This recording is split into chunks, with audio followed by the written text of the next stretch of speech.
Bien, dans cet exercice, on s'intéresse à une électrolyse et plus particulièrement, c'est le titre de l'exercice, on souhaite déposer une couche de nickel sur une électrode de fer.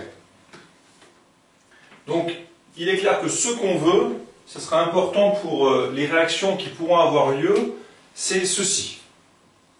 Donc, ça c'est un élément important. On veut déposer du nickel, donc faire la réduction des ions nickel sur une plaque de fer. Donc on vous indique que vous avez une électrode de fer, une électrode de platine, qui est indiquée inattaquable, et on vous indique que la solution, c'est une solution aqueuse, donc H2O, et qui contient des ions Ni2+, et des ions sulfate SO4-. Vous avez quelques données par ailleurs, un pH de 5, on verra l'importance dans une question suivante de ce pH, et un ensemble de données de potentiels standards, même s'il serait souhaitable que ces deux potentiels vous soient connus. Alors je précise la notation, vous faites moins 0,23 volts par rapport à ESH. ESH c'est l'électrode standard à hydrogène qui correspond au couple E0H plus H2 fixé à 0. Donc en fait, quand on calcule les potentiels standards, il y a toujours une référence, et en fait, vu qu'on prend E0, H plus H2 égale 0, bien, tous les potentiels sont calculés en fait par rapport à l'ESH, même si on ne vous le dit pas. Voilà, donc dans la première question, on vous demande d'envisager toutes les réactions qui pourraient avoir lieu à l'anode et à la cathode, donc en oxydation et en réduction. Ensuite, on essaiera de voir laquelle a réellement lieu. Alors pour faire ceci, je vous rappelle la méthode. Le plus simple pour éviter d'en oublier, pour éviter de se tromper, on commence par lister l'ensemble des couples dont on vous parle. Donc on me parle du couple H plus H2, on me parle du couple O2 H2O, on me parle du couple Ni2 plus Ni.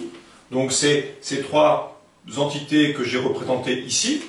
Alors peut-être vous auriez pu vous poser la question, peut-être vous vous êtes dit mais le fer je n'en tiens pas compte, alors bon pourquoi pas, c'est le couple du fer on le connaît, donc rajoutons peut-être Fe2 plus Fe. Et puis par ailleurs il y a du platine, une électrode de platine et des ions sulfate.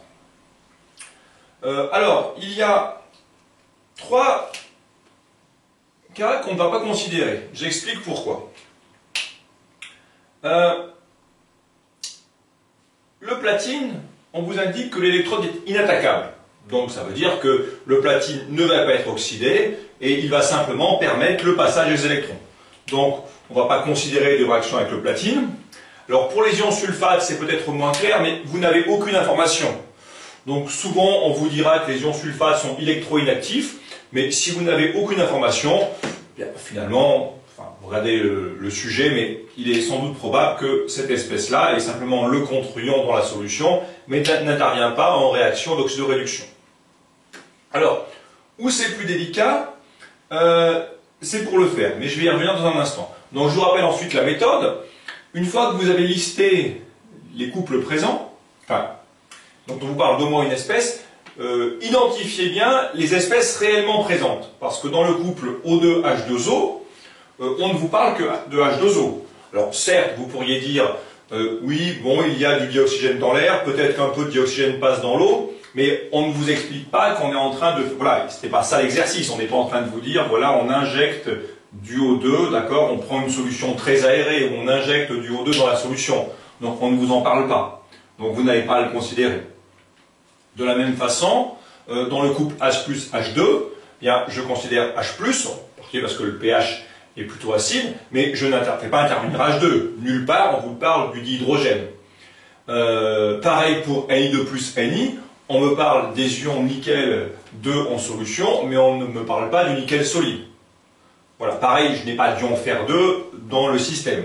Donc vous listez vos couples, et vous entourez bien les réducteurs réellement présents, et, les réducteurs réellement présents et les oxydants réellement présents. Une fois arrivé ici, je vais expliquer, donc en fait, les réactions qu'on pourrait envisager, vu qu'on a deux réducteurs, on pourrait envisager deux oxydations possibles, le fer en ion fer 2 ou l'eau en dioxygène, selon les équations classiques qu'on rencontre régulièrement.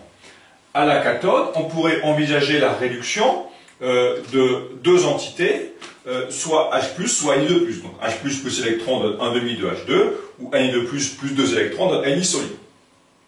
À ce stade, tout ceci est possible.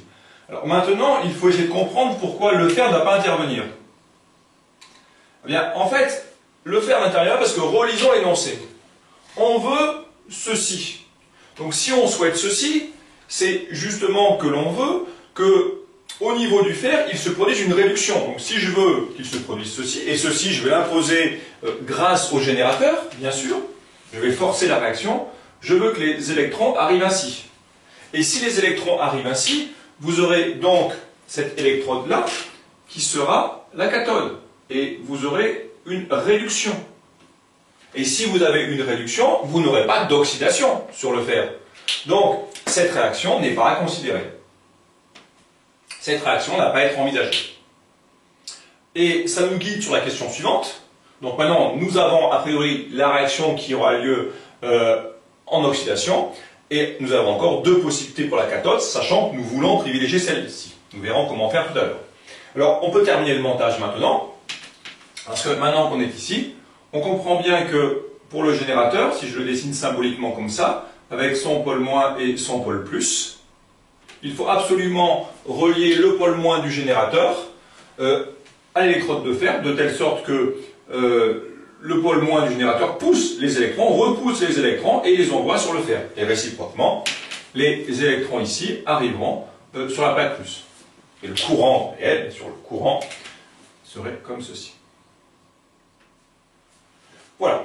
Donc, ainsi, on a pu essayer de comprendre les deux premières questions.